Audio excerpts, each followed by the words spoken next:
What's that sound? It's For Amusement Only, the EM and Bingo Pinball Podcast. Welcome back to For Amusement Only. This is Nick Baldridge. I gotta tell you, I must be crazy. 2 games in 2 days. Yesterday I drove out near Lynchburg and picked up that ticker tape. Today I picked up a project Gigi. This is all after returning from a very lengthy drive to return from vacation. So, I'm tired at this point, but I gotta say, I'm excited. This project Gigi has graffiti carved into the cabinet. It's missing a couple of inserts, a plastic, and the game, while it resets, keeps resetting constantly. So, thankfully, as far as repair goes, it's not going to be too bad, and it'll clean up quite nicely. The cabinet will have to be redone, but it's no great hardship. On top of this, I found the sling plastic I needed on eBay, so I should be in pretty good shape. Gigi is an interesting game. It's the first game with a countdown bonus. It's also got a large number of pop bumpers. I think 10 or 11. Not all of them are pops, actually. Only 3 are pops. The rest are dead bumpers or passive bumpers. And it's a sequence-driven game, so the goal is to light bumpers, and then you'll light special. The artwork is beautiful, 60s Gottlieb. It's got some clowns, kind of matches with my other clown-themed game, Gottlieb's Circus from 1980, when they were owned by Columbia Pictures. This being a 60s Gottlieb, as I discussed in my High Voltage podcast, one of the first things I'm going to check is the condition of the fish paper, which prevents 120 volts from running to the flipper buttons. I also need to check the coin door where there had been some hacked wiring previously. Aside from that, the back glass is in pretty good shape, a little bit of light flaking towards the bottom, but not too bad. And the playfield is in really good shape. I received a spare playfield and a box of parts, so I should be in relatively good shape to get this thing restored fairly quickly. At least to playable condition, and then eventually I'll get it repainted, but that'll take some more time. Something of which is in shorter and shorter supply recently. I don't know why. Meanwhile, ticker tape, I have stripped down the playfield, and I've already cleaned it. Now I need to clean the posts and the metal rebound springs that go in front of the lamp housings. Once that's done, I'll reassemble, and then it's on to checking the clutch washers, doing a little bit of light cleaning in the back box on some of the units, and then that one should be good to go. That's quite a fun game. I've been enjoying it. You'll hear the interview with my buddy here soon, where we went to go pick it up. But today, I'm sorry to say, you're just stuck with me. So for today, I thought we could talk about adjustments on an EM. As you might know, on a solid state, typically inside the coin door, especially on a later model, Williams System 9 and up, there will be switches which will be used to put the machine into adjustment mode. From that mode, you can change various settings on the machine, number of balls, what the levels you need to achieve via score to get a replay, all that kind of stuff. On an EM, adjustments are quite a bit simpler. You have the same kind of adjustments: number of balls, replay levels, extra balls, match. However, these are adjustable via Jones plugs. Typically, the Jones plugs for these type of adjustments are just 2 prongs, and you move it from one side to another, whether you want the feature on or off.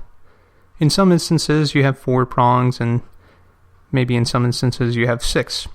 However, it's generally smaller than any of the other Jones plugs that actually carry the signals from the cabinet head to the cabinet body and vice versa. In some EMs, adjustments are made via a flat blade screwdriver. You stick it into a small metal piece and rotate, and it'll change the circuit path from one side to another.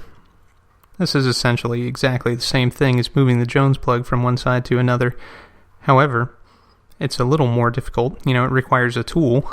But that adjustment is less prone to failure, because with the Jones plug you have dirt, which of course will settle in over years and years, and then the connection will be weaker. Most of the time there's not a whole lot of cleaning or adjusting that you need to do on these adjustment Jones plugs. I do it just to make sure that it's not a problem. However, most of the time it's not really necessary. The one thing which is a little tricky are the single pin Jones plugs to handle replay score thresholds on replay EMs. And those are tricky enough that they deserve their own podcast breakdown. However, generally, the adjustments are very simple. They're either on or off. Now, there's always an exception, and aside from the replay values, the exception resides in a bingo. Now, I had mentioned in a previous podcast about the reflex unit, and again, that one deserves its own podcast episode because there are a variety of really interesting tricks involved with the reflex unit. But one of the adjustments in the back box is called the reflex adjustment, and it's a Jones plug that's 4 pins, and the more pins you have connected, meaning on the female side there are actually wires attached. So if you have 3 or 4 pins connected, depending on the game, the reflex unit will step up and step down, more crucially, faster.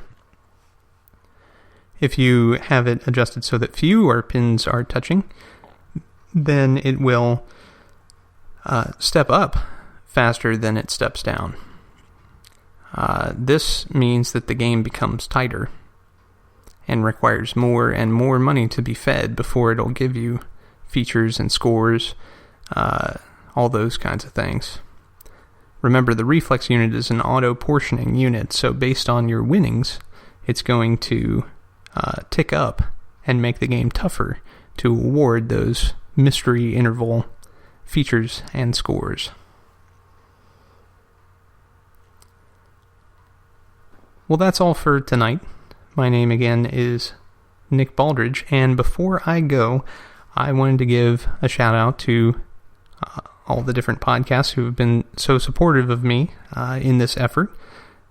Again, I'd like to thank the Pinball Podcast with Don and Jeff.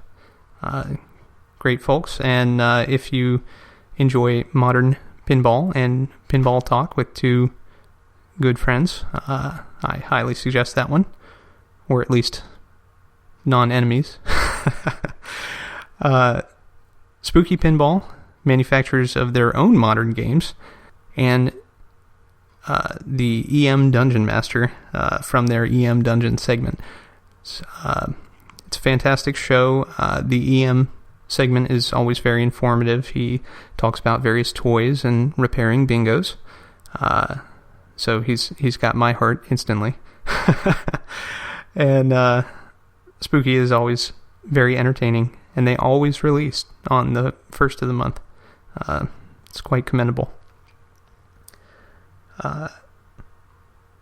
Nate Shivers from the Coast to Coast Pinball Podcast he's got an excellent show as well. I love hearing him talk about all the machines. He travels from coast to coast and stops in at different arcades, does trip reports on machines on location. That's always fascinating to me. And of course, I don't discriminate. I love the modern stuff too. Pretty much all pinball is something that excites and interests me. So his show in particular has been interesting to listen to as he's come into the competitive scene and has been playing more competitively. And recently he played in a classics tournament that had several EMs. So that's always good to hear. It's always interesting when you hear of a classics tournament and they're all solid state machines. That's not what I think of when I think of classics necessarily. But thank you, Nate. One other new podcast which I wanted to recommend was the Coinbox Pinball Podcast. This is a couple of hobby operators who have several machines, and it really sounds like a labor of love. Something which I'm way too chicken to do. But it is quite commendable what they're doing. So always interesting to hear about their trials and tribulations. They're on episode 3 right now, I believe. But that's a good listen. All these are great listens, and when you're in a pinball mood, check them all out. So that's all. My name again is Nick Baldridge. You can reach me at foramusementonlypodcast@gmail.com. You can find us online at foramusementonly.libsyn.com. And you can listen to us on iTunes, Stitcher, Pocket Casts, via RSS, right on our website, or via Facebook. Thanks for listening, and I'll talk to you next time.